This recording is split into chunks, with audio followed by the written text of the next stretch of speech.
হযরত আবু বকর ডেকে বলেছিলেন, ইয়া রাসূলুল্লাহ, ইয়া হাবিবাল্লাহ, বুজুর্গ, আপনি আলীকে পাঠাবার জন্য তৈরি হয়েছে, কিন্তু আলী চোখ উঠে আলী কেমন করে যুদ্ধে যাবে বলুন?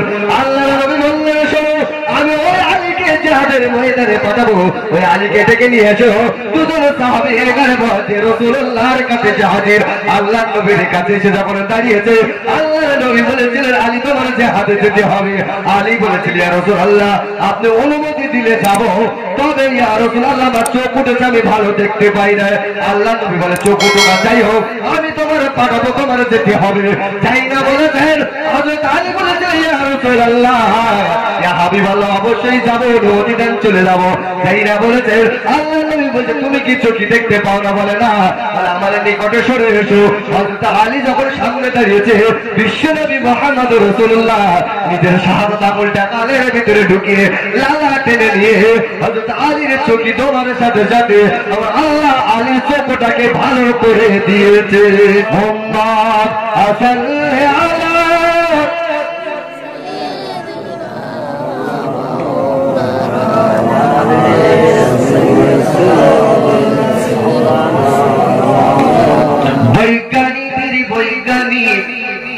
আমার নবীজি, বৈজ্ঞানিকদের বৈজ্ঞানিক আমার নবীজি, এমন সুন্দর দয়ার নবী খুঁজে পাইবানি।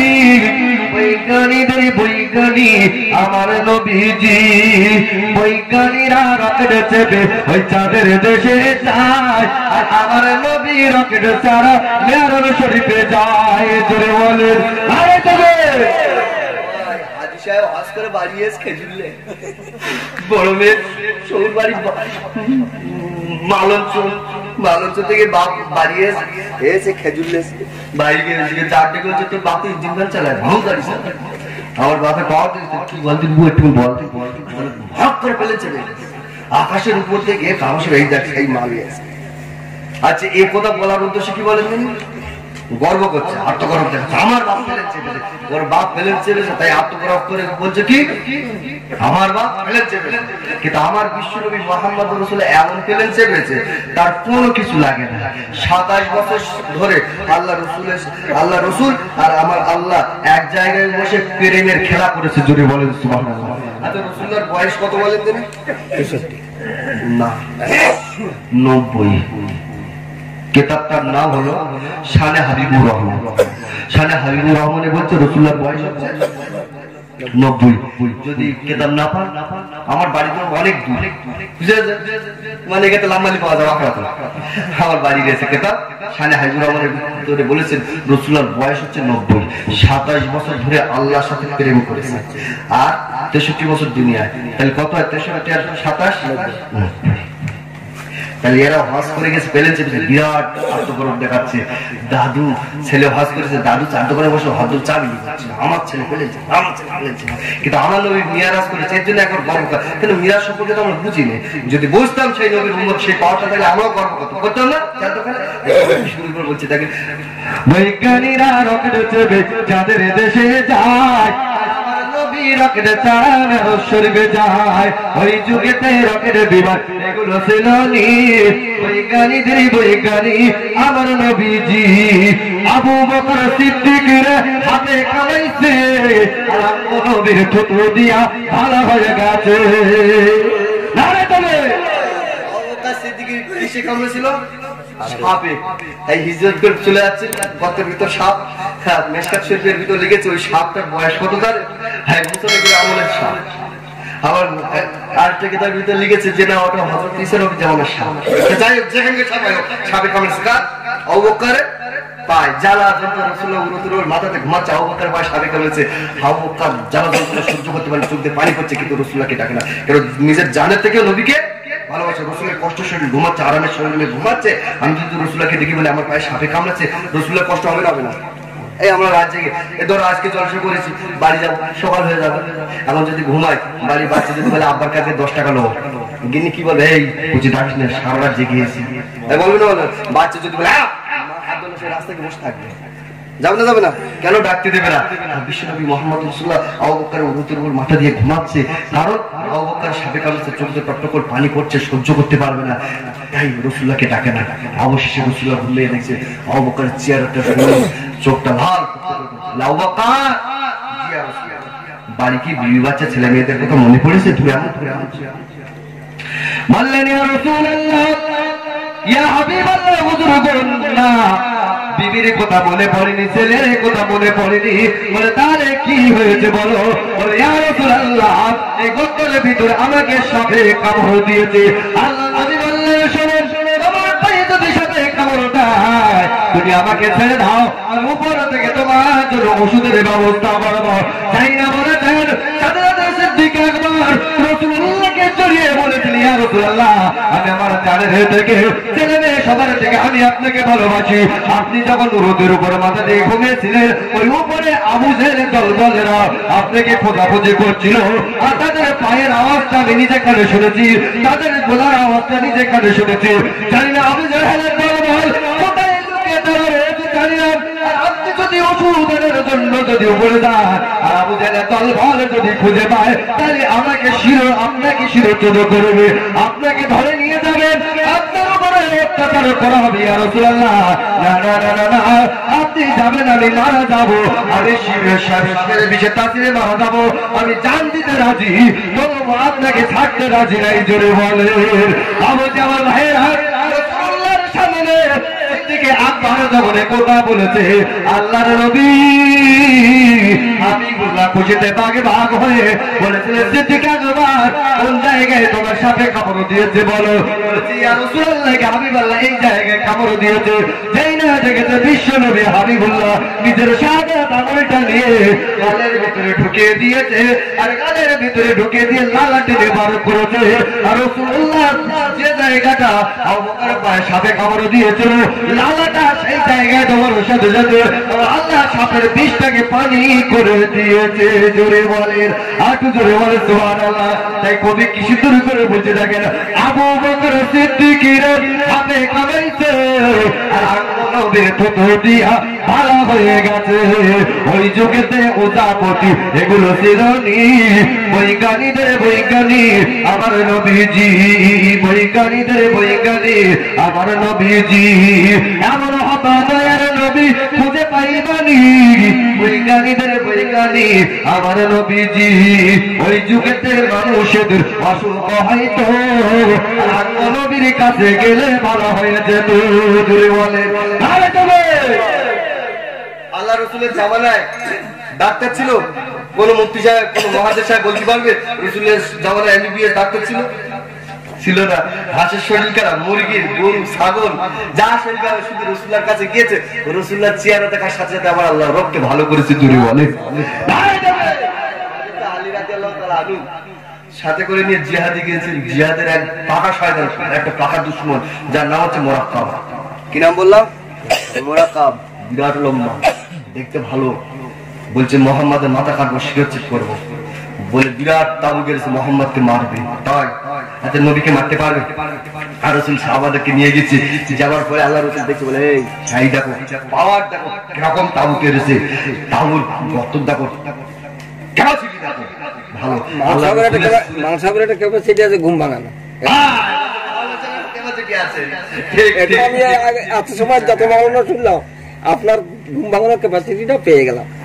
আচ্ছা আচ্ছা, ঠিক আছে। দেখো তকবীরটা তো দেখি না, রে তকবীর, এই তকবীর দিলে হয় না। পিছনে লোক বলছে যাবে সামনে, ইনকিলাব জিন্দাবাদ, আমরা খাবো বরাবর, যদি করে প্রতিবার ধর থাকবে মুন্ডু ভাত, পিছনে লোক চুপ করে যায়, ভাই তকবীর দাও। আবার কিছু কিছু লোক বলছে আমি এখন তকবীরটা গোলা যদি ফ্যাস ফ্যাস করে বাড়ি যায়, বউ বলে তুই গেলে কুচি কুচি গোলা, আর এখন ফ্যাস ফ্যাস করছে। হয়তো দরজা খোলা হয়ে যায়। কিছু কিছু লোক আছে যেন আমার মায়ের আছে, হ্যাঁ কিছু কিছু লোক আছে যদি আমি আল্লাহ ছিল যে আমার কুচির মা যদি শুনতে পায়, ওদের গোলা এত সুন্দর, তোমার বলে এরকম কেন বলতে? ওই জন্য চুপ করে ভাই খুশি বউ কি করতে হবে না, বউ তোমার হবে না, আজ টাকা দেবে বউ তোমার হবে, টাকা শেষ বউ শেষ। কি বলছে? ভুল বলছি। হ্যাঁ, খুশি হবে আল্লাহ তকবীর, নারে তকবীর, নারে তকবীর। তুমি সারা জায়গায় খেয়ে খেয়ে শরীর কুলের মতো করছো, আবার ভাই তোমার আওয়াজ যদি অত আসতে আমরা কত জোর দেবো? আপনি একটু পিক আপ টানেন, আমরা দিচ্ছি ঠিক আছে। মাইকি যখন আসছে কি আর পিক আপ দেবো, আচ্ছা হনুমান গিয়ার পিক আপ দিচ্ছি, আপনার চাঙ্গে কথা নারে তকবীর, নারে তকবীর। মোরাকাব রাসূলুল্লাহ জিয়ারা দেখার পরে না, সাহাবাদের দেখার পরে মোরাকাব লাফাচ্ছে, বলছে এই মায়ের লাল চলে আয়, দেখে নেবো বুঝে নেবো, এই করো সেই করো, সব জায়গায় লাফালাফি করছে না। আল্লাহ রাসূল সাল্লাল্লাহু আলাইহি সাল্লাম কিছু বলে না, বলো কত লাফাতে পারে লাফা, ওর ফুটনি একদিন দেখ, ফুটুনি একদিন। এই যে যত বাড়ে তার মরণ তত হয় না। আপনাদের গ্রামের একজন পড়াশোনা বলছে সবাই গ্রামার চালে, আমি বুলেট চাপ, তোর আল্লাহ টাকা দিয়ে তুই চাপ, এখন বুলেট কিনেছে কিছুদিন যে বলছি আর হয় না, গ্রামের বুলেট কিনে আমি আরমান 5 চাপ, আরমান 5 কিনেছে, নতুন বিয়ে হয়েছে মালন চাপ। এখন সোজা গিয়ে একটা জামা তৈরি কি করেছে, জামা বাবুরাটে গিয়ে একটা জামা তৈরি করতে বলেছে, ভালো করে মাপলে দামি জামা, বলছে সবার বোতাম সামনে, আমার বোতাম পিছনে, আমার বোতাম পিছনে। আচ্ছা বোতাম যদি পিছনে হয় সব লাগাতে পারবে? অনেক সময় আমরা দেখেছি চুল করছে, পিঠে চুলবে না, তা হাত যায় না, বল বলছে একটু চুল খেতে, বউ তো জানে না কোথায় কিটকিট করছে, আমার কিটকিট করছে কিনা, বউ চুল করছে কিনা, যে জায়গায় কিটকিট করছে সেই গেছে, আর যে জায়গায় গেছে সেই জায়গায় টিপলি তো আরাম হবে নাকি বল। এখন বোতাম দিয়েছে সব পিছন, এখন ওই পিছনে বোতাম লাগিয়ে আর মিশলে সব বলে যাচ্ছে কোথায় মালন ছিল। আর এখন ঢালাই রাস্তা হয়েছে, সব ঢালাই ছোট ছোট সরু সরু, আর ঢালাই রাস্তা আরমান 5 পিছনে বোতাম যাচ্ছে, সামনের দিক পিছনে যেতে যেতে কি হয়েছে, মেরেছে সারা দেশে, যাই মেরেছে গাড়িটাকে হুমড়ি খেয়ে পড়েছে। আচ্ছা যারা বাইক চালাতে গিয়ে হুমড়ি খেয়ে পড়েছে, চিটিয়ে পড়লে উপরে পড়ে, জোরে বলে উপরে পড়ে না, এর উপরে যাই উপরে পড়েছে, কিছু মুরব্বী মসজিদে নামাজ বসেছিল, ওদের জামাই পড়ে চল আর ছুটে গিয়ে থেকে মাল উপরে পড়ে গেছে, বোতাম কোথায় পিছনে। তখন মুসলিম যেই মাল এত জোরে পড়েছে মুখ থেকে পিছনে, বোতাম তো সামনে থেকে সবাই ঘরে আর টেনে ঘোরা, চাচা ঘরবে যাই ছেড়ে দেয়,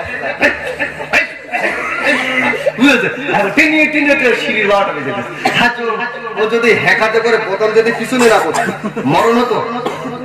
মরাকাব জাদু মাদের বলছে মোহাম্মদ দেখে নেবো, চলে চুপ করেছি না, সময় হলে সময় একদিন থেকে দুদিনে যায়, 3 দিনের মাথায় এসে নামাজের পরে বিশ্ব নবী মুহাম্মদ রাসূলুল্লাহ সাহাবাদের কেটে বলেছে, সাহাবারা আমি রাসূলুল্লাহ জানিয়ে দিলাম আগামীকাল মোরাক্কাবের বিরুদ্ধে যারা পাঠাবো সে ওই জায়গায় জিহাদের জন্য শরীক হয়ে যাবে, যার পাঠাবো সে আগে সেনাপতি হয়ে যাবে।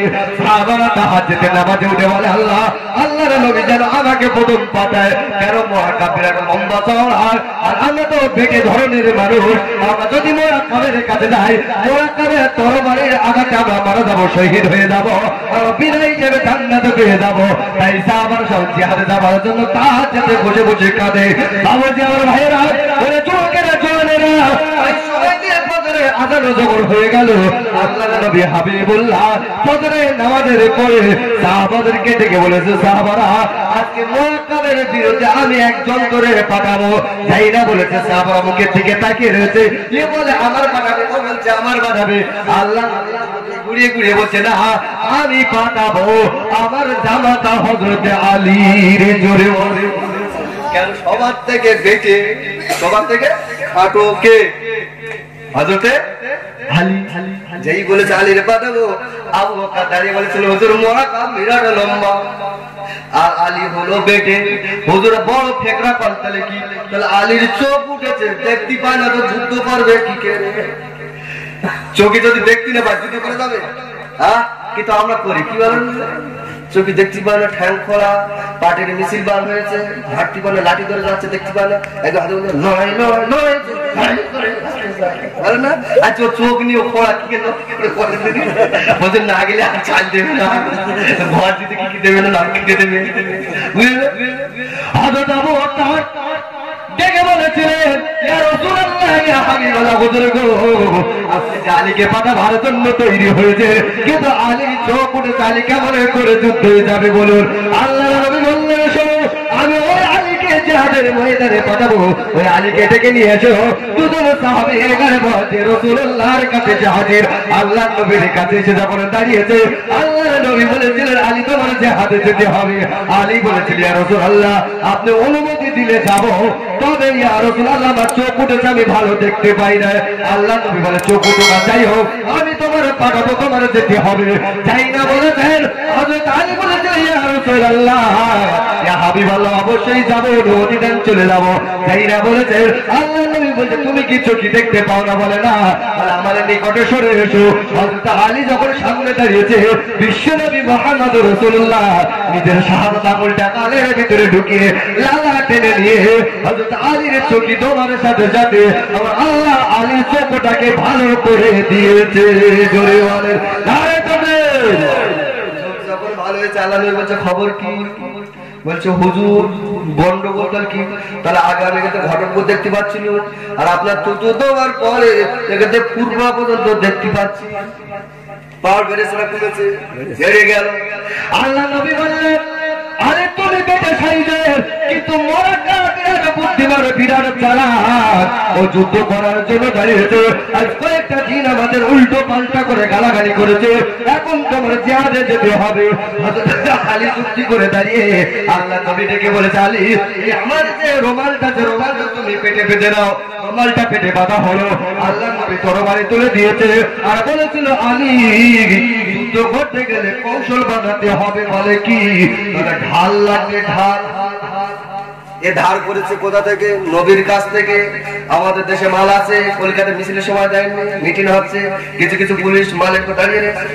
বেতাল হলি ওরা মারবে, কিন্তু তুমি ইট মারবে ওর লাগবে না। এটা হলো সেই ঢাল। আল্লাহ নবী ঢালটাকে নিয়ে যখন হযরত আলী হাতে তুলে দিয়েছে, হযরত আলী মোরাকাবের কাছে যাচ্ছে। মোরাকাব বলে হাতির কাছে ছাগল পোষানি, ছাগল এসেছে পেটাপিটি করবে, দেখা যায়। হযরত আলী গিয়েছে, ডেকে বলছে মানান্তা ওয়া ইসমুকা, তুমি কি তোমার পরিচয়টা দাও? আলী বলেছিলেন আনা আলী, আমার নাম হলো আলী, আমরা বিশ্ব নবীর জামাতা। যাই না বলেছেন বলেছিলেন আলী তুমি তোমার বিবিকে যদি দেওয়া করতে চাও, তোমার বাচ্চাদেরকে যদি এতিম না করতে চাও, আমি মোরকেও জানিয়ে দিলাম তুমি চলে যাও। তুমি কি আমার বিষয় জানো না? মক্কা মদিনার কোন মানুষে আমার সাথে যুদ্ধ করবে, আমার কাছে জয়লাভ করে চলে যাবে, অর্থাৎ ওদেরকে এতিম বিধবা না করতে যদি চাও চলে যাও। তাই না বলেছেন হযরত আলী রাদিয়াল্লাহু তাআলা আনহু ইমানের পাওয়ার দেখিয়ে 14 হাত লাভ করে বলছে মোরাকাব তুমি তোমার বিবিকে যদি এতিম না করতে চাও তুমি এখানে পালিয়ে যাও। দেড়পুরে মানুষ সামনে রেখে এই গন্ডগোল বাজারে ভাত কমবে। আপনাদের এখানে যে ভ্যান চালায়, যদি প্রধানে বলে দেখে নেবো, আচ্ছা প্রধানে ঘুমাবো, ততগুলো ঠান্ডা কোনো মাছ না নেবো, ততগুলো ঘুমাবো না, মাল কোথা ধরে নেয়, তাই বলবে না বলবে না। সেই রকম ঘটনা ঘটেছে। যেই বলেছে মরাত্মক বিরাটকে দাঁড়ানো শীত করছে, মানে কোনো কাজ আসবে না। তাহলে মানে আমি যদি থুতু ফেলে তুই কামালের মতো উড়ে যাবি, মানে আরো রেগে যাচ্ছে, মানে থুতু ফেলে কামালের মতো শুনে বলেছিল এখন তুমি বলো, তুমি বলে দাও, বলে দাও তুমি যদি আমার কাছে যুদ্ধ করো তাহলে তুমি তরবারি আমাকে চালাও। আল্লাহর নবীর জামাতা দাঁড়িয়ে বলেছিল মোরাকাব ইসলাম ধর্ম কোনদিন শেখায় আগে আঘাত করার জন্য। তুমি যদি পারো হও, তুমি যদি বীর হও, তুমি যদি শক্তিশালী হয়ে যাও, আমি আলী জানিয়ে দিলাম তুমি আমার উপরে তরবারিটা চালিয়ে দাও। তাই না বলেছে কিতাবের মধ্যে লেখা মোরাকাব বলছে তুমি তৈরি হয়ে দাও। হযরত আলী রাদিয়াল্লাহু তাআলা আনহুর হাতে ঢাল, হযরত আলী রাদিয়াল্লাহু তাআলা আনহুর হাতে এই ঢাল রয়েছে, আর মোরাকাবের হাতে রয়েছে বিরাট বড় তরবারি। মোরাকাব যেমন লম্বা সেই রকম হলো ঢাল, ওই ঢালটা হাতে করে নিয়েছে আর তরবারিটা হাতে করে নিয়ে বলছে আলী আর মোরাকাবের এই যে তরবারি তুমি তরবারিতে বাঁচতে পারবে না। তাই না বলেছেন আলী লাভ দিয়ে উঠে বলেছে মোরাকাব যদি তোমার পর থেকে তুমি তরবারি চালাও, তরবারি চালায় হযরত আলী রাদিয়াল্লাহু তাআলা ঢাল দিয়ে আটকায় এইভাবে ঢাল দিয়ে আটকাতে দেখা যায় হযরত আলী রাদিয়াল্লাহু তাআলা আনহুর হাতে যে ঢালটা ছিল ওই ঢালটা ভেঙে চূর্ণ বিচূর্ণ হয়ে জমিনে পড়ে গেছে সেই না পড়ে গেছে আলীর হাতের ঢাল নেই এইবারে মারলে হযরত আলীর গায়ে লাগবে কাফেররা হুঙ্কার দিয়ে বলেছেন এই আমাদের নেতা মোরা কাপ আলীর হাতে ঢাল নাই আলীর হাতে আটকাবার মধ্যে কিছু নাই এইবার জানি যে আমার গর্দানটা ঘুরিয়ে দাও আলী পাওয়ার দেখাচ্ছিল ওর গর্দানটা ঘুরিয়ে দাও যাই না বলেছেন উৎসাহিত হয়ে মোরা কাপ তরবারি হাতে করে নিয়ে বলেছিল আলী এখন আমার হাত থেকে তোমাকে কে বাঁচাবে বলো আর বাঁচাবার কেউ নাই ওই সময় সে আলী রাদিয়াল্লাহু তাআলা আনহু ডেকে বলেছিল মোরা কাপ শুনে রেখে দাও এতক্ষণ ধরে তুমি আমার উপরে তরবারি চালিয়েছো সবগুলো বিরোধী আমি আটকেছে একটা আঘাত করে নি আমি আলী জানিয়ে দিলাম এইবার আমি তোমার উপরে আঘাত করবো তোমার যদি ক্ষমতা থাকে আমার তরবারিতে তুমি আঘাতকে আটকাও তাই না বলেছেন হযরত আলী নিজে তরবারিটা যেই তুলেছে মোরা কাবের বিরাট দামি তো ঢাল ওই ঢালটা নিয়ে সামনে যেই ধরেছে হযরত আলী রাদিয়াল্লাহু তাআলা আনহু এই তাকবীর আল্লাহু আকবার বলে যাই না ঢাল মেরেছে তরবারি চালানোর সাথে সাথে ওই ঢাল লাগার সাথে সাথে ঢালটা চেলা হয়ে ওই মোরাক্কাবের মাথার উপরে পড়েছে তরবারি আর মাথার উপরে এইভাবে চেলা হতে হতে দুই পাশে চেলা হতে হতে তরবারি হযরত আলীর জমিনে এক ফুটা কেড়ে গিয়েছে জোরে বলেন তারে তরবারি ঢাল কেটেছে মাথা চেলা হয়েছে বাঁশ ফাড়া হয়েছে বাঁশ ফাড়া পর্যন্ত একদম বাঁশ ফাড়া হয়ে দুদিকে দুটো মাল এক ফুট যখন জমিনে ঢুকেছে আচ্ছা কাপের জায়গা ছিল আর দাঁড়াবে বলে মানুষের জাতটা কি বলে এই মানুষের মাঠ ঢাল কেটে মানুষ চলা হয় এরকম যায় কাপেরা মেরেছে আলী বলছে দাঁড়া ওরা বলে মাথা খারাপ আর এখানে দাঁড়ায় দাঁড়ালে বিবাচে সব যাবে ও মাঠে সত্যি ও আগে যা বলে খুঁতু ফেললি খামানোর মতো উড়ে যাবে ঠিকই বলেছে কিন্তু মোরাক্কাবের চালাক চাবু করে দেখতাম মানে ঘর এই ঘরের দরজাটা লোহার দরজা ওই দরজাটা কেতাবের মধ্যে লেখা মনে করেন এইটা দরজা এত ভারী লোহার 70 জন যুবক চাকাতে পারবে না এত ভারী দরজা করেছে কেন জানে মুহাম্মাদের লোকজনের ভালো খাওয়া হয় না এই আপনার দরজা আলগা করতে পারবে না আমাদের তাঁবুর ভিতরে ঢুকতে পারবে না সবাই ছুটে ছুটে কাফেরা ছুটে গিয়ে ওই ঢালটা আপনার কিনে দরজাটা ধরে তাঁবুর দরজাটা লাগিয়ে দিয়ে এইবার তাঁবুর ভিতরে ঢুকে বলে আল্লাহ বাঁচি খেলায় বলি খাল্লার আল্লাহর নাম কে বাঁচিয়েছে বলে আল্লাহ বাঁচিয়েছে কেন এরা জানে আলী একা আরে দরজার ওজন কত 70 জন যুবক তাহলে আলী তো আলগা করতে পারবে না ঠেলতেও পারবে না পারবে তাহলে বাঁচিয়েছে সবাই ঢুকে গেছে হযরত আলী ডান হাতে তরবারি জমিন থেকে তুলেছে আর তাঁবুর দিকে ছুটেছে ছুটে গিয়ে তাকে মাল ঢুকে গেছে সব ভিতরে হযরত আলী হাতে করে তরবারি ডান হাতে তরবারি আর বাম হাতে দিয়ে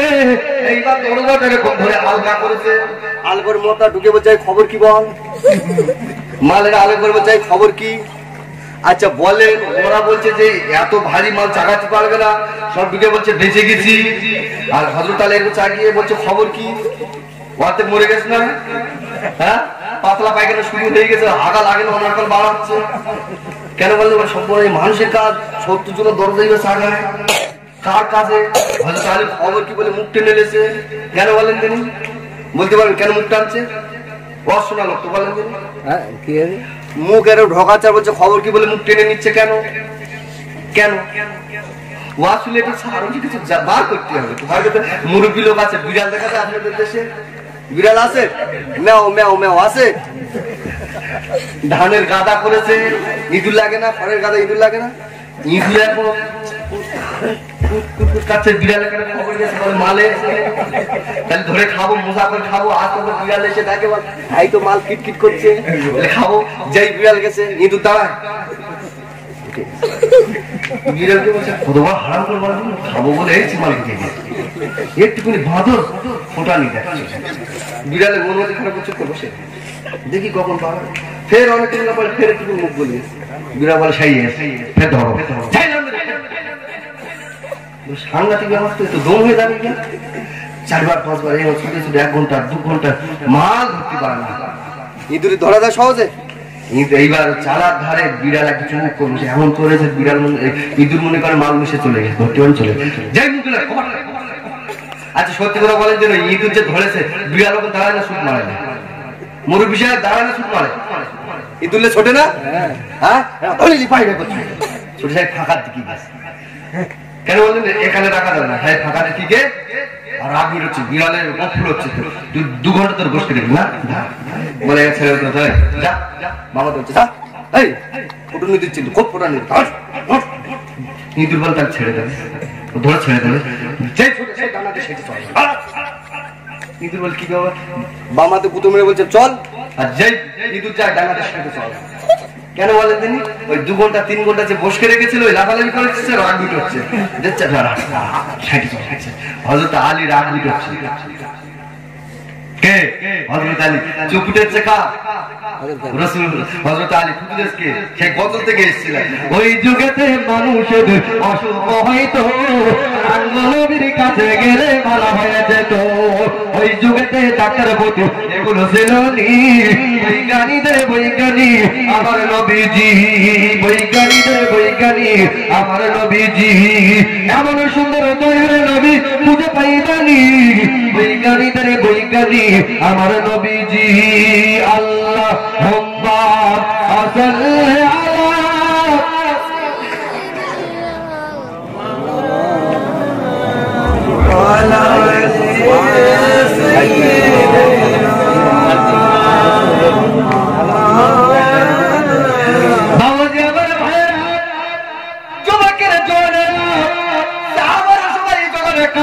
কাদরে বসে সাদে বিনাবি ওকাস দাঁড়িয়ে বলেছিলেন ইয়া রাসূলুল্লাহ, আপনি যে চাবুকটা দিয়ে আমার পিঠে আঘাত করেছিলেন ওই চাবুকটা আমার হাতে তুলে দেন, ওই চাবুক দিয়ে আপনাকে আমি মেরে আঘাত আদায় করবো। যাই না বলেছেন আল্লাহর নবী সাহাবাকে ডাকলেন, সাহাবা তুমি চলে যাও, চলে যাও, আমার হুজুর শরীফের ভিতরে আমার চাবুক রাখা হয়েছে, ওই চাবুকটা আমার কাছে এনে দাও। চাবুকটা আনা হলো, হযরত আল্লাহর নবী সাদ বিন আবি ওয়াক্কাসের হাতে তুলে দিয়েছে। বাবা আমি জানি না আমি চাবুকটা চালিয়েছিলাম, আমার পিঠে কিভাবে লেগেছিল সেটা আমি বলতে পারবো না, আমার মায়ের পাওয়ারটা কেমন ছিল আমি বলতে পারবো না।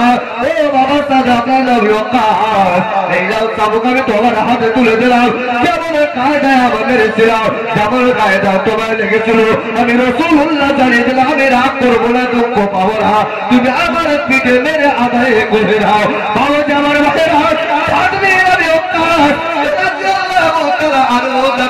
চাবুক তুলে দিয়েছে, আমার টুকরে কেঁদে উঠে বলেছিল ইয়া রাসূলুল্লাহ, ইয়া হাবিবাল্লাহ, বলে গো আপনার জন্য আমাদের তিনি বাচ্চাগুলো কুরবান করে দিলাম, ইয়া রাসূলুল্লাহ আমি বললাম আমরা সবাই কাতারে দাঁড়িয়ে আপনাকে বললাম আপনার পিঠে মারা থেকে আমাদের সকলের গড্ডার গুলো ঘুরিয়ে দিই, তবু আপনার গায়ে চাবুক মারতে দেবো না, ইয়া রাসূলুল্লাহ আপনার পেটে চাবুক মারা হবে, ইয়া রাসূলুল্লাহ আপনার নুরানি চেহারায় মাঝি মোটা লাগতো না, ওই চেহারায় চাবুক মারবে, ইয়া রাসূলুল্লাহ আপনার কতই না কষ্ট হবে আমরা সহ্য করতে পারবো না, আপনাকে আঘাত করতে দেবো না। আমার দাঁড়িয়ে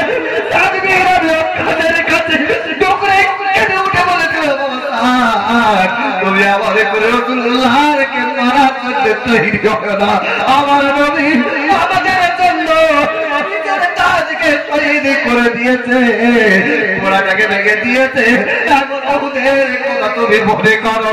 সাদ বিন আবি ওয়াক্কাস চুক্তি করে হয়েছে, আল্লাহর নবী ডেকে বলেছিলেন, হযরত আলী ডেকে বলেছিলেন ওরে সাদ বিন আবি ওয়াক্কাস তোমার কি একটু মায়া লাগে না, বিশ্ব নবী মুহাম্মদ রাসূলুল্লাহ ওই উহুদের ময়দানে পাহাড়ের উপরে যখন পাথর মেরেছিল কাবিয়া বলে কি জানো না তরবারিটা মাথায় দিকে গিয়েছিল, আল্লাহ রাসূলের মাথায় বেঁধেছিল, শহীদ হয়ে গিয়েছিল, আমরা সবাই বলে রাসূলুল্লাহ বিদায় দিয়েছে। আমার নবীর কাছে গিয়ে দেখি নবী জীবিত, আল্লাহ নবীকে তোলার পরে আমার নবী ডুকরে কেঁদে উঠে বলে বলেছিল আমার উম্মতের খবরটা কি বলো, আমার পাগলের সাহাবাদের খবরটা কি বলো। ওরে সারবে হবে কাজ যে রাসূলুল্লাহ বাড়ির কাছে হাতকে শহীদ করে দিয়েছিল, যে রাসূলুল্লাহর মাথায় কোড়াটাকে লাগিয়ে দিয়েছিল, সেই রাসূলুল্লাহ যখন পৌঁছে গেছিল নিজের বিবির কথা বলেনি, নিজের বাচ্চাদের কথা বলেনি। তুমি কি একটা ভারও জানো? প্রথমেই বলেছিল আমার উম্মতের খবর কি, আমার সাহাবাদের খবর কি বলো। সেই রাসূলুল্লাহ আমাদের জন্য পাগল, এখন তুমি বলো বলো তুমি কেমন করেছে রাসূল আমাদের জন্য পাগল, সেই রাসূলের পিঠে কেমন করে মারবে। সাদ বিন আবি ওয়াক্কাস কোনো কথা বলে না, বন্দী করে দাঁড়িয়ে রয়েছে।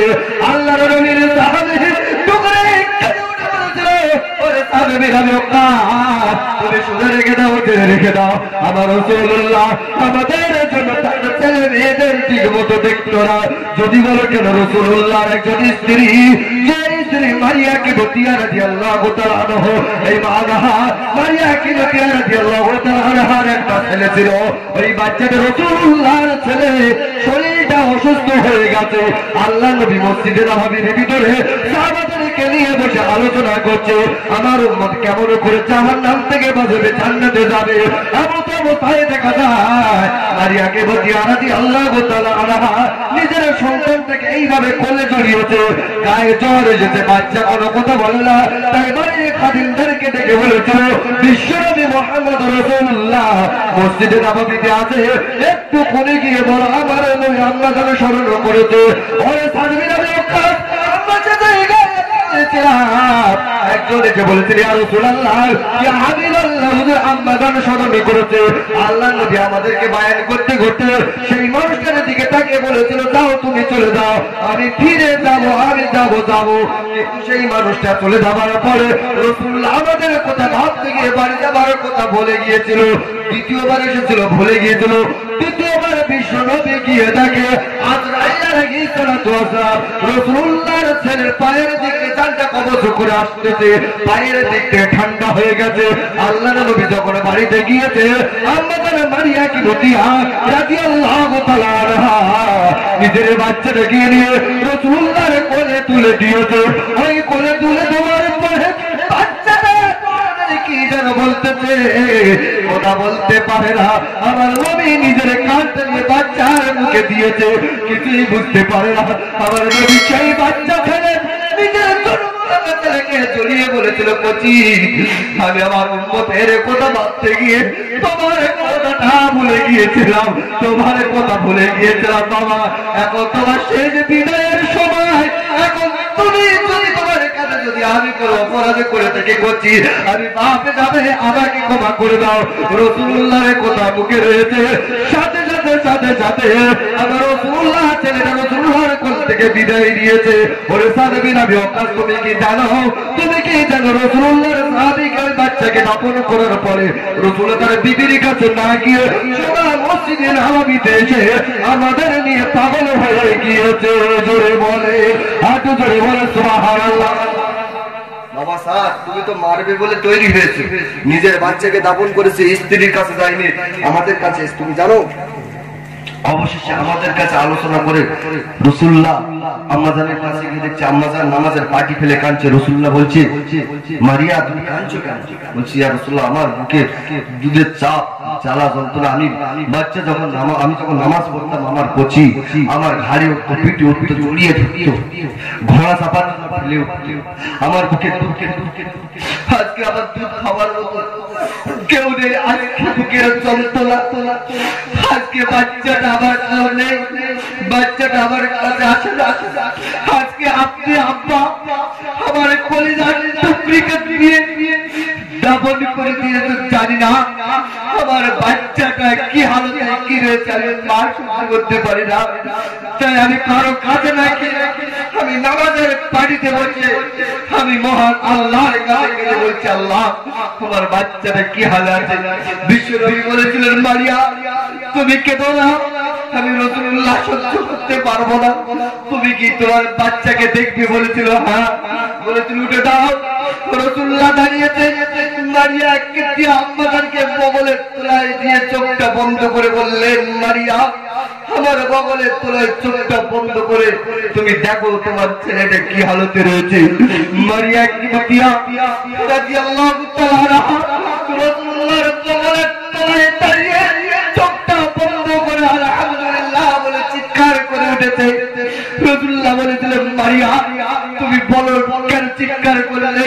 বলে, ইয়া রাসূলুল্লাহ, আমি চোখটা বন্ধ করে দেখি আমার বাচ্চা আমার কলিজার টুকরি জান্নাতের ফুল বাগানের ভিতরে খেলা করিতেছে। জোরে বলে, একটু জোরে বলে, নারে তাকবীর, নারে তাকবীর।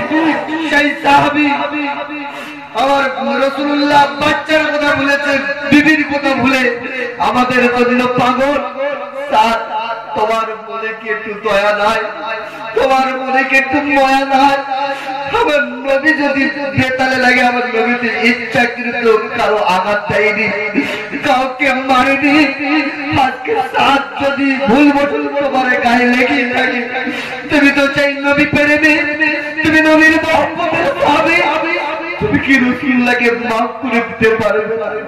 সাব্বির আলমী আজ কোনো কথা বলে না। সাহাবাদের কান্না রোল পড়ে গেল।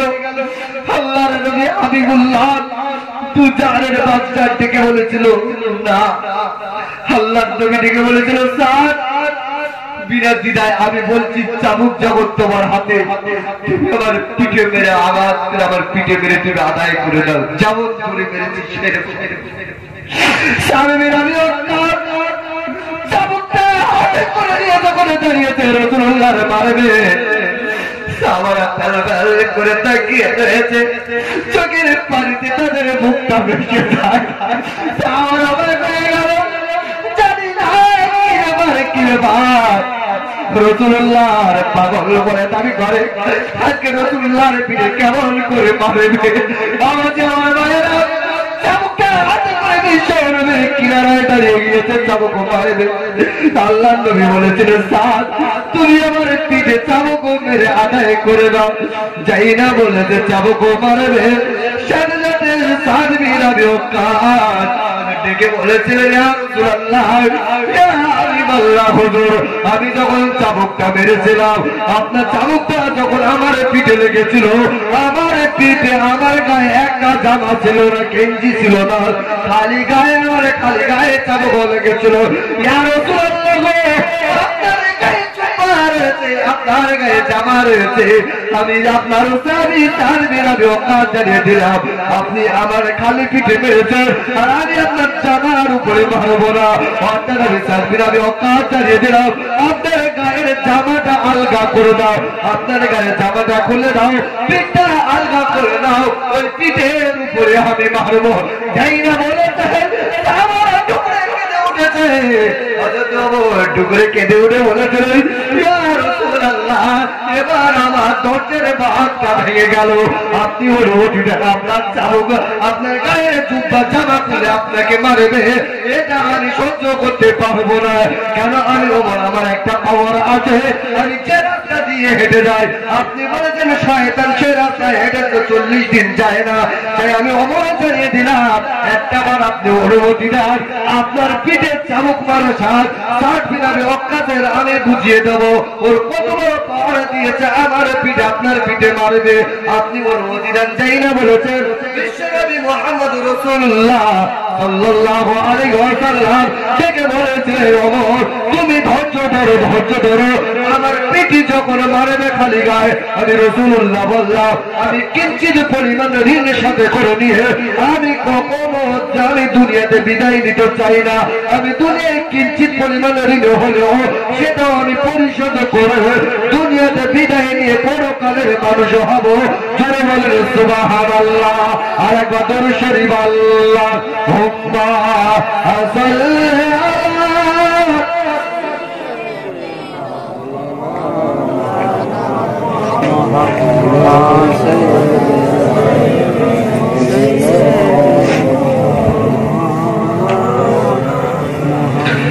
আল্লাহর নবী, নূরের নবী গো, আপনি নবী আমার জীবনের জীবন। আল্লাহর নবী, নূরের নবী গো, আপনি নবী আমার জীবনের জীবন দেখিয়া আপনার মুজিজা ভাগ্যবতী হইল বিবি খাদিজা সুফিয়া দিল তার জীবন আর যৌবন আল্লাহর নবী নূরের নবী গো আপনি নবী আমার জীবনের জীবন আল্লাহুম্মা সাল্লি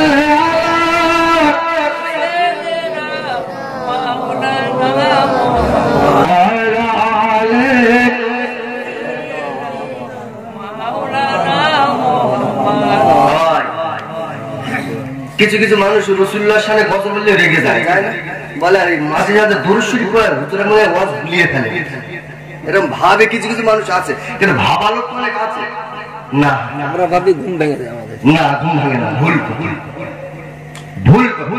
কারণ সদ্যগুর মিষ্টি ভালো। আশরাফ আলী থানভী রহমাতুল্লাহ আলাইহি একটা কিতাব লিখেছেন, কিতাবটা আমার বাড়িতে আছে, মুসলমানদের হাসি। ওই কিতাবের ভিতরে লিখেছেন আশরাফ আলী থানভী রহমাতুল্লাহ আলাইহির জামানায় একজন চিটিংবাজ ছিল। কি ছিল? চিটিংবাজ, বিরাট চিটিংবাজ, যার খায় তার দেয় না, খালি দেয় না। এই দোকানে 500 টাকা বেঁধে গেছে, বলছে টাকা দে, তোর জীবন টাকা দেখিস নাকি, আমি কি গ্রাম ছেড়ে চলে যাচ্ছি তোমার? এইরকম মানুষ আছে না? এর দোকানে 500 টাকা বেঁধে পাশের দোকানে গেছে, মানে যার খায় তার দেয় না। এখন যারা যারা টাকা পাবে এইরকম চিটালি মাল আশরাফ আলী থানভী রহমাতুল্লাহ আলাইহি। আরে চিটালি না হলে বড় হওয়া যায় না, হয় কি? দেখবেন মার্ডার কেসের আসেন না, বড় নেতা, বড় কেন ভয়তে তো চিটালি সব চিটালি করছে বলে আস্তে আস্তে করে আশরাফ আলী থানভী রহমাতুল্লাহ আলাইহির কাছে গিয়েছে, হুজুর তাহলে এই চিটালি এই চিটিংবাজের হাতে বাঁচবো কি করে বলেন? তাহলে যার খায় তার দেয় না, বলছে তাই? তাহলে আমি একটা চিঠি লিখে দিচ্ছি, দোকানে দোকানে লাগিয়ে দিতে দেন, বলে বাঁচা যাবে তো? হ্যাঁ। তাহলে চিঠিতে লেখা আছে আজ নগদ কাল বাকি, অনেক দোকানে লেখা আছে না আজ নগদ কাল বাকি, দোকানে টাঙিয়ে রেখে দাও, চিরতরের মতো চিটিংবাজে ছেড়ে যাবে। কেন? তাহলে দোকানে ঢুকি দেখো বোর্ডে লেখা আছে আজ নগদ কাল বাকি, তাহলে আজকে নগদে খাই, কালকে বাকি খাবো, কাল এসে দেখবে সেই বোর্ডে কারণ হতো আজ নগদ কাল বাকি। তাহলে চিটালি হাতে মাথা ধরে ভাই ফেরাও ফেরাও, এ কিন্তু বিখ্যাত চিটিংবাজ, বিরাট চিটালি। এ কিন্তু ও অত বড় বাদশা হয়েছিল কেন বলতে পারো? কিভাবে হয়েছিল? চিটালি করে, চিটালি করে। ওদের আদি কাজ, বাচ্চাদের কাজ হচ্ছে কি জানো? মাল পরিষ্কার করা, মাল বোঝেন? বাথরুম পরিষ্কার করা, হেভি স্যান্ড বার হয় ওই পরিষ্কার। ফেরাউনের হাতের কাজ হলো, ওদের ফ্যামিলির কাজ হচ্ছে মেথরগিরি কাজ করা। ওর বাপ মরে গেছে, ফেরাউনের বাপ মরে গেছে। এখন ফেরাউন দেখছে সকল বাপ মরে গেছে, খাবো কি? ওই চিটালি করে, এর দোকান ওর কাছে, এর কাছে খেয়ে খেয়ে খেয়ে বিরাট গ্রামের মধ্যে কাটি পারে না, লুকিয়ে থাকে যেখানে যে শুধু মাল। ঠিক আছে, ওর খাবার দুজনা পালিয়ে মিশরে গেছে। কোথায় গিয়ে? মিশরে গিয়ে খাওয়া হয় না, 9 দিন খায় না। কদিন? 9 দিন। একজনা ওই তরমুজ খাতে, তরমুজ তুলছে, আর এরাকে ফালবার করছে, বলছে তাই বলছে চেয়ে দেখে তরমুজরা বলছে ভাই তরমুজ খাবে একটা? তো বলছে দাও, দিনে খাই। যাই এর তরমুজটা দিয়েছে, ওকে ভেঙে এসে মাল লাল খাওয়াতে ফলা শুধু খাচ্ছে। মানে কদিন হয় না, 9 দিন হয় না, ফলা শুধু খাচ্ছে। এখন দেখে মালিক দেখে বলছে, বলে মালদের মনে আসছে কিছুদিন হয় না, ওই যে ফলা শুধু খাচ্ছে। খা, খেয়ে টেলে বলছে তোরা কি আমার বাগানে কাজ করবি? তাহলে হুজুর হ্যাঁ করবো। তাহলে চিটিংবাজি করবেন তো? হুজুর আল্লাহর কি, তাহলে আমার ফ্যামিলি সব নিষ্পাপ, আমার ফ্যামিলি সব ভালো, আমাদের ফ্যামিলির ভিতরে এরকম বদমাশি লোক খুঁজে পাওয়া যায়। চিটিংবাজের কথা শুনে বলছে ঠিক আছে থাকে, ওখান থেকে ইনকাম করতে করতে, ওইভাবে ব্যবসা করতে করতে না থাকতে থাকতে হঠাৎ বাচ্চা বলছে আমাদের কবরস্থানের একজনের দরন দরকার, লম্বা চড়া দরকার। ফেরাউনকে দাঁড়িয়েছে বলে আমি হবো। ফেরাউনে দেখে বাচ্চা বলছে হ্যাঁ ওকে। বিরাট লম্বা ঘটনা। দায়িত্ব দিয়েছে, বলছে কারো কাছে টাকা নেবি না, কারো কাছে মাল নেবি না, কবরস্থানে যে মালগুলো আসবে সবাইকে চুপবি, টাকা নেবি না। ও ভাই সরকার মাল দিচ্ছে, রেশন কার্ড দেয় না, মনে করেন অনলাইনে কাজ হচ্ছে, সকাল থেকে লাইন। আমি সেদিন আমার তেঁতুল বেড়ে জলসা ছিল, এই তেঁতুল বেড়ে কোথায় জলসা ছিল, পঞ্চায়েতে গিয়েছে আমি স্বাস্থ্যসাথী কার্ডের জন্য। 4টের সময় লোক পাঠিয়ে দেখি 12-14টা ইট দেবো। আচ্ছা ইট কি ওরা স্বাস্থ্যসাথী করবে? একজনে ইট দিয়ে কি যাচ্ছে বলে দেখে বলছে 50 টাকা দিবি, দিলে একটা ফার্স্ট কাতের একটা লাইন দেবো। ঠিক আছে, এখন ফেরাউনি ডেকে বলছে টাকা পয়সা কিছু নিবি নে। যেই বাচ্চা চলে গেছে ফেরাউন গদিতে বসে বলছে আল্লাহ কিনা বাচ্চা বলে গেছে লাস্ট পিছে একটা আবার দিতে হবে। সরকার বলছে নিবি নে, বলছে ঘর দেবো, তবে ঘর আসার আগে 5,000 মারতে হবে। আছে না? সরকার কি চেয়েছে মাল দিবি না, এরা বলছে মাল দেবো, ঘর দেবো, 5,000 ঢালতে হবে। ঠিক ওই রকম ফেরাউন বলছে পোতবো, তবে একটা আবার দিতে হবে। বাবাজি আমার ভাইয়েরা, ফেরাউনের আমলে উনি হলো ডাক্তার নয়, উনি হলেন দারোয়ান। আর ওই দারোয়ানে থাকাকালীনে দেখা যায় ওই সমাজে একটা মহামারী দেখা দিয়েছে। ওই মিশরে বহু মানুষ মারা গিয়েছে, গাড়ি গাড়ি যখন লাশ আছে, ফেরাউন ঘুরে শুয়ে বলছে আগে বাচ্চা বলেছিল 1 টাকা, এখন ওভারলোড হয়েছে 2 টাকা। এখন ওভারলোড মানে 2 টাকা দিতে হবে। ওই সাংঘাতিক লে 2 টাকা করলে 3 টাকা করলে অনেক টাকা। আমাদের দেখবো যে টাকা যা চলে একটু বাচ্চার কাছে, বাচ্চা বসে রয়েছে, ফেরাউনের টাকার বস্তা মাথায় করে নিয়ে আস্তে আস্তে করে বলছে বাবা সাহেব তোমার কত টাকা? বলে কেন? বলে মাল দেখো আমার। বলছে দেখ ফুটানি দেখ, একটু গরমে ফুটানি দেখ। কি ফুটানি? বলছে ফুটানি কোথা বাদ দাও, তোমার টাকা চলে চলে যাও। এ টাকা লেছে কবরস্থানে দাঁড়িয়ে বলছে গরিব যারা আসি চলে আয় মাল দেবো, গরিব যারা আসিস মাল দেবো, চলে আয় চলে আয়। আচ্ছা গরিব গেলি মাল নেবে না, মালে আসে তো গরিব যাবে। সালমান খান বলেছিল লকডাউনের সময় 1 প্যাকেট করে আটা দেবো, শুনেননি? কবে? আচ্ছা যার 3 তলা বাড়ি 1 প্যাকেট আটা নিতে যাবে, কিন্তু আটার ভিতরে কত করে দিয়েছিল বলেন? 15,000। কত? আটার ভিতরে 15,000। এ কেউ জানে না, গাড়ি গাড়ি মাল এনে সব 15 করে। গরিব মানুষ 1 প্যাকেট আটা লেছে বাড়ি থেকে 15। ধনী লোক শুধু মাথায় বাড়ি মধ্যে কি সময় শুরু বলছে এইটা গোপন করবে তারও জানি না। ফেরাউন দাঁড়িয়ে বলতেছে চলে আয় চলে আয় চলে আয়, গরিব যারা আছিস মাল দেবো আমি। গরিব আছে মাল দেয়, গরিবরা বলে বিরাট দারোয়ানটা বিরাট ভালো। আমাদের এই মিশরের ইমানদার হলো ফেরাউন। আচ্ছা ফেরাউন ইমানদার যে বলেছে আনা রব্বুকুমুল আলা, আমি হলাম বড় খোদা। এইবারে মাল দেয়, এদিকে দেখা যায় বাচ্চা মারা গেল। বাচ্চাতেই মারা গিয়েছে, রাষ্ট্রপতি বলতেছি বাচ্চা যখন মারা গেছে বাচ্চা একটা দরকার। ফেরাউন হামানের ডেকে বলছে দাঁড়া, এখন ভোট হবে, বাচ্চার জন্য ভোট হবে, আমি ভোটে দাঁড়াবো। যেই বলছে হামান বলছে আল্লাহ কি এইগুলো পালাতে হবে? যাই বিদেশে এসে মেরে কেটে খাচ্ছিল, তুই যে ভোটে দাঁড়াবি তো চাঁদা তুলে মারবে। বলছে দেখ দেখ কায়দা দেখ। ফেরাউন ভোটে দাঁড়িয়েছে, বাচ্চা হবে। যেই না ভোটে দাঁড়িয়ে গিয়েছে, গ্রামের মানুষের গরিব মানুষেরা বলছে আমাদের ইমানদার হলো ফেরাউন। ও যখন বাচ্চা হয়েছে, ও যদি বাচ্চা হয় বিরাট লাভ হবে। তাই সবাই মিলে ভোট দিয়েছে কার? ফেরাউনের। আর ফেরাউনের যখন ভোট দিয়েছে, ফেরাউন হয়েছে বাদশা। এ তো হলো চিটিং বাজ, চিটালি কায়দার লোক। গদিতে বসে বসে বলছে কিভাবে রাষ্ট্রপতির পেটে ছুরি মারা যায়। এইবার গদিতে বসেছে, কিছু কিছু গরিব মানুষরা বলছে এ রাষ্ট্রপতি ভালো না, রাষ্ট্রপতি সরাতি হবে, রাষ্ট্রপতি সরাতি হবে, রাষ্ট্রপতি আলাদা। গ্রামের লোকের এলাকার মানুষের ডেকে বলছে রাষ্ট্রপতি কে হবে? ফেরাউন বলছে আমি হব। কেউ হবে? ফেরাউন রাষ্ট্রপতি পদে বসে। ফেরাউন বাচ্চা ছেলে রাষ্ট্রপতি। রাষ্ট্রপতিতে এসে মাথা গুজে মেশাক করছে, দাঁতন করছে আর বলছে দেশ ভালো চলবে না। তাহলে কেন? তাহলে বাচ্চার পদ ফাঁকি রাখা যাবে না। ভোট গণনা করা হোক, ভোট ঘোষণা করা হোক, কে ভোটে দাঁড়ায় দেখি বাচ্চার জন্য। এদিকে ভোট ঘোষণা করেছে, পাশে ছিল সেই চিটালি হামান। হামানের ডেকে বলছে হামানের ডেকে বলছে শোন তুই ভোটে দাঁড়া। যেই ভোটে দাঁড়িয়েছে, ফেরাউন ডেকে বলছে ওর ভোট দে। একেবারে ভোটে ফেরাউন হলো রাষ্ট্রপতি, আর হামান হলো বাদশা। ওদিক হলো টাকলা, গদিতে রয়েছে চাওয়ালা। চাওয়ালা হয়েছে, বাসর ঘরে ঘুমতি দেয় না।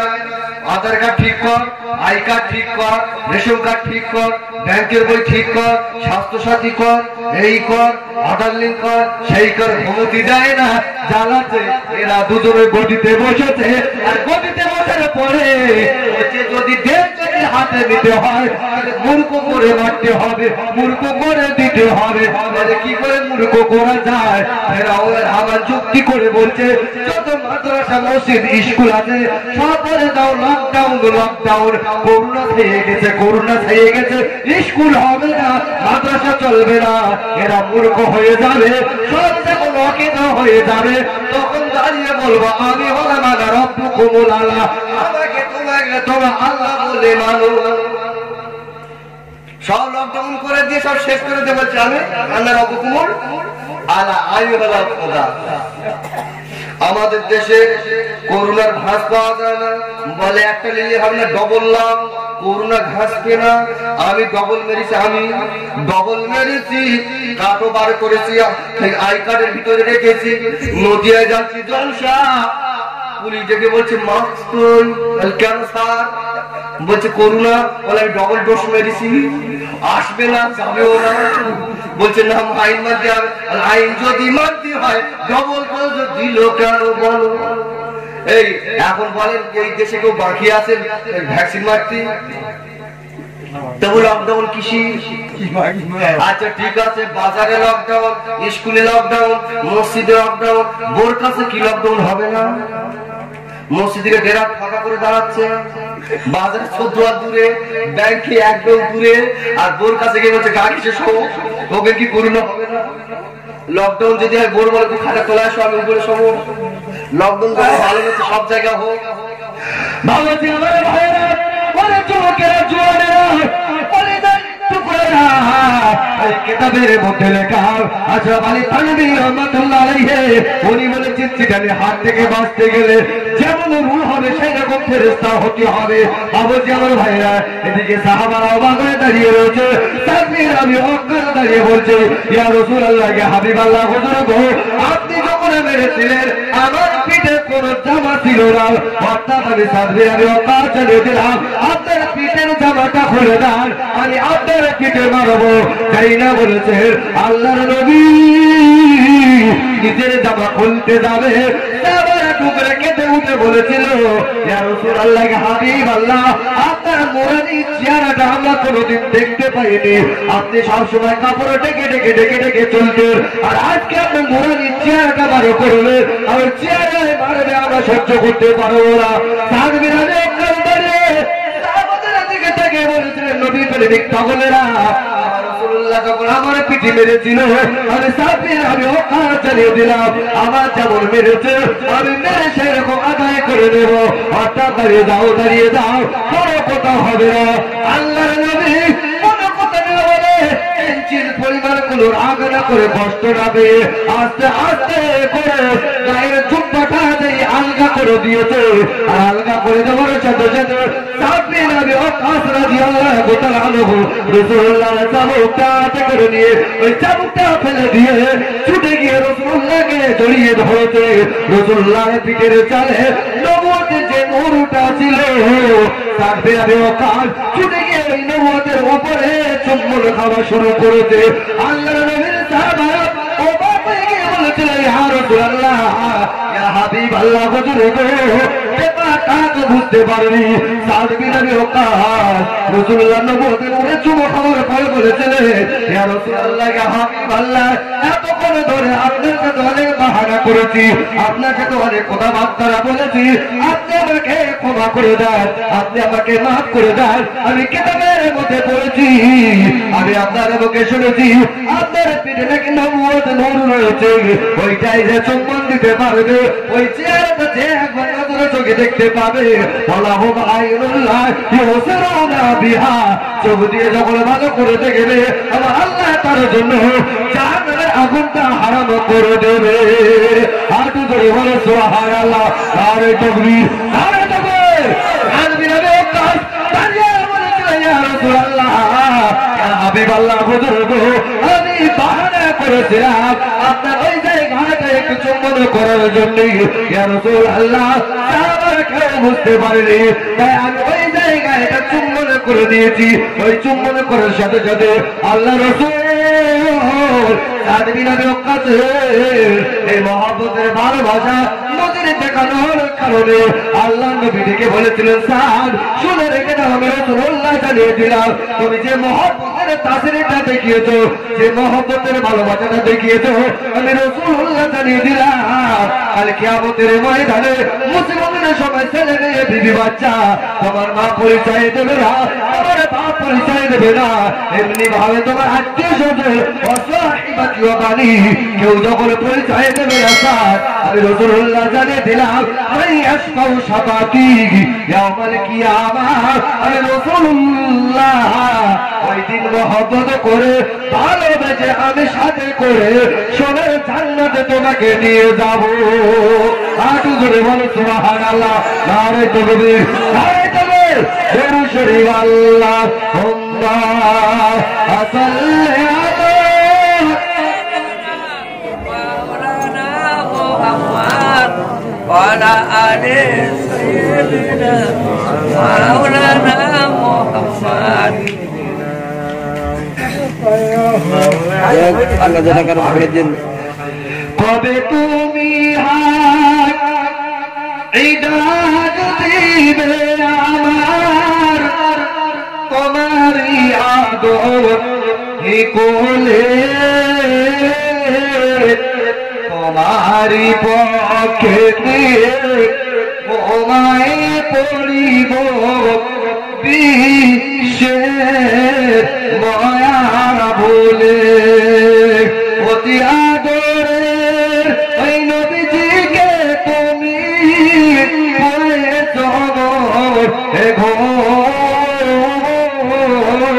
হাসান হোসাইন কেঁদেছিল তারা নিরালা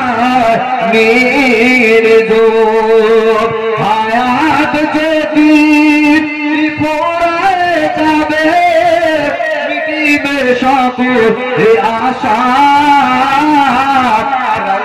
পাখি মোর উড়িয়া যাবে সুন্দরবে খাসা, আয় বলে ডাকলে আমার আর কবল কথা, পাখি মোর উড়িয়া যাবে সুন্দরবে খাসা, কবে তুমি আয় ডাক দিবে আমার, তোমারই আদর কোলে, তোমারই পক্ষে তোমায় করিব বিশ্বের মায়া বলে, আল্লাহুম্মা সাল্লি আলা মাওলানা মুহাম্মদ ওয়া আলা আলি মাওলানা মুহাম্মদ সাল্লাল্লাহু আলাইহি ওয়াসাল্লাম। ভাই আগে বলছিলাম যে দরুদ শরীফ পড়া হয় ওয়াজ ভুলিয়ে দেওয়ার জন্য, ব্যাটারি চার্জ দেওয়ার জন্য। কিসের জন্য? ব্যাটারি চার্জ দেওয়া। যদি বলেন কেন শোনেন, রাসূলুল্লাহর শানে গজল বললে, রাসূলুল্লাহর শানে দরুদ শরীফ পড়ে খোদা আমার আল্লাহ খুশি হয় যদি বলেন। কিতাবটার নাম হচ্ছে যাবো যাবো মুসলিম, আমার কাছে আছে হতে পারা, কিতাব দেখে ওয়াজ করি, যেখানে যাই কিতাব দেখে বলি, ইউটিউবে যুক্ত বলে মাল হয়েছে শুনে ফোন নিয়ে এত সুন্দর পরিষ্কার। আচ্ছা ব্যাটারি যদি পুড়িয়ে যায় তা আলো জ্বলবে? হ্যাঁ হ্যাঁ হ্যাঁ, লয় দেখা যায়, কথা বলতে লয় দেখা যায়, ব্যাটারি পুড়ে গেছে আলো জ্বলবে, এই তো আলো জ্বলাবো ইনশাআল্লাহ, জ্বালিয়ে দিয়ে ওইটা তো আমি বলেছি, ওইটাই তো আমি বলেছি। তাহলে কি হলো? ওইটা তো আমি বলেছি। ঠিক আছে, লয় মুখ দেখা যায়, জোরে বলো। নয় মুখ দেখা যায়? লয় মুখ দেখা যায় কি? যায়। কিভাবে? চকচকে লোহারই যাবে। লোহা চকচকে। আচ্ছা, আগেকার জামানায় ফাল, গরুর নাঙলের মাথায় ফাল দেওয়া হতো না, ওই ফাল বর্ষার সময় 10 দিন 15 দিন চষার পরে কালার উপর মতো হতো না, হলে কি হবে? ওর সামনে দাঁড়ালে চেয়ারা দেখা যায়, জানা যায় না ব্যাটারি ডাউন আল্লাহ আল্লাহ আল্লাহ কোরআন বলছি, আল্লাহ বলছি বান্দা গুনাহগার ব্যাটারি ফিউজ উড়ে গেছে, ও গুনাহগার আমি আল্লাহ গফফার, ওরা বলে না আমি আল্লাহ গফফার। লা তাকনাতু রাহমাতুল্লাহ, আমার দিকে তাকে আমার কাছে দোয়া করো, ইন্নাল্লাহা ইউহিব্বুত তাওয়াবিনা ওয়া ইউহিব্বুল মুতাতাহহিরিন, আমার কাছে তওবা করো, আমি আল্লাহ পোয়া ব্যাটারিকে একদম চাঙ্গা করে দেবো। জোরে বলে, আর জোরে বলে নারে তাকবীর, নারে তাকবীর, জোরে ভাই সামুদ্র কেবলা, জোরে ভাই সামুদ্র কেবলা, আওলাদে মুজাদ্দিদুজ জামান, আওলাদে মুজাদ্দিদুজ জামান, নারে তাকবীর, নারে তাকবীর। এই তো বেটে চাঙ্গ হয়ে গেল। শেষ রাত তো, শেষ রাতে তো, তবে আমি যেমন সেটা বলে চাই। আচ্ছা কি হুজুরের পরে থাকলে লোক আমি উঠতে দিতাম না, উঠতে বলে মনে হয়। আমাদের শনিঘাটে এরকম মাওলানা আছে। কেতাবটার নাম হচ্ছে জাগো জাগো মুসলিম। ওই কেতাবের ভিতর লিখেছে ইয়ামান দেশের একজন আল্লাহ ওলা মানুষ ছিলেন, যার নাম হচ্ছে ইবনে জাগার রহমান। ইবনে জাগার রহমান এনার গোলাপ সুর খুব ভালো, আর বিরাট কবিতা লিখতে পারে। কবি গজল বললে দর্শে করলে খুশি হয় কে বলেছে? আল্লাহ। উনি রাসূলুল্লাহর সাথে গজল লিখেন, আর হজে গিয়ে হজের কাজ সমাপ্ত করার পরে রাসূলুল্লাহর মাজারের কাছে দাঁড়িয়ে দাঁড়িয়ে চোখটা বন্ধ করে রাসূলুল্লাহর সাথে গজল বলেন। আর এই গজল শুনে মদিনাবাসী তখন জমানো হয়ে যায়। কিছু কিছু মানুষ আমাদের দেশে যেমন আছে রেগে যায়, এইরকম রাসূলুল্লাহর সাথে যখন গজল বলছে একজন গজল বিরোধী মানুষ, সে হলো রাফিজি, এই যে সালাম দিয়েছে আসসালামু আলাইকুম, ওয়ালাইকুম সালাম, বলছে হুজুর আপনার গজল শুনে খুব ভালো লেগেছে, তা আমি আপনাকে দাওয়াত করবো, যাবেন? আচ্ছা আল্লাহ ওয়ালা মানুষের কোনো ভয় আছে? কোনো টেনশন? কোনো টেনশন নেই। বলছে হ্যাঁ যাবো। আমার সাথে বললে একটা ঘরে গিয়ে বসিয়ে দিচ্ছে, আর ঘরে যখন বসে আছে এমনি জাকার রহমতুল্লাহ বসে আছে, হঠাৎ দেখছে দুটো হাফসি দেশের গোলাম ঢুকে আর এমনি জাগারের জিপটা কেটে নিয়েছে। গজল বলছিল, জিপটা কেটে নিয়েছে। জিপটা কেটে নেওয়ার পরে জিপটা এনে আর এমনি জাগার রহমতুল্লাহ আলাইহির জিপটা এনে রাফিজির হাতে দিয়েছে। রাফিজি জিপটা এনে এমনি জাগারকে গোলা ধাক্কা দিয়ে ঘরতে বার করতে বলছে, যা মোহাম্মদের নামে আবু বকর নামে গজল বলছিলিস, এই জিপ দিয়েছি, যা ওরা ভালো করবে, যা। আল্লাহর ওলি এমনি জাগার রহমতুল্লাহ আলাইহি